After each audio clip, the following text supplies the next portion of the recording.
বজাৰৰ পৰা মানে পানী ক্ৰমান্বয়ে বাঢ়িবলৈ আৰম্ভ কৰিছে। কিন্তু ৰাতি খুব মুখলধাৰ বৰষুণ দিলে, মুখলধাৰ বৰষুণ হোৱাৰ ফলত ক্ৰমান্বয়ে পানী বাঢ়িলে আৰু পানী বাঢ়ি পিনি বৰ্তমান ইয়াত দেখিছে ৰাষ্ট্ৰীয় ঘাইপথৰ ওপৰেদি পানী বাগৰিছে। গতিকে আপুনি চাব পাৰে এইটো অঞ্চলৰ গড়মূৰ পুখুৰীপৰীয়া গোটেই এলেকাটো কি হৈছে, পানীয়ে মানুহৰ ঘৰ দুৱাৰ অনিষ্ট কৰাৰ লগতে জীৱ জন্তুৰো মানে ক্ষতিসাধন কৰিছে। মানুহৰ মানে খোৱা বোৱাত যথেষ্ট অসুবিধা হৈছে। গোটেই জীৱ জন্তুৰ লগতে মানুহ আদি কৰি গোটেইখন পানীয়ে হৈ পৰিছে।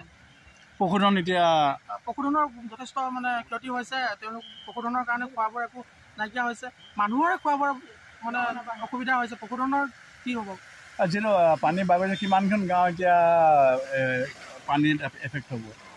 এডোখৰত আপোনাৰ এই লালুক অঞ্চলটো প্ৰায় কেইবাখনো গাঁও, এইখন গাঁও বুলি ক'বলৈ গ'লে ভুল হ'ব। গোটেই অঞ্চলটোৱে লালুকৰ এটা অঞ্চল, গড়মূৰ অঞ্চলটো পুখুৰীপৰীয়া, এইপিনে তাৰ ভিতৰুৱা যিবোৰ ঠাই আছে গোটেইবোৰতে বানপানীৰ সৃষ্টি হৈছে।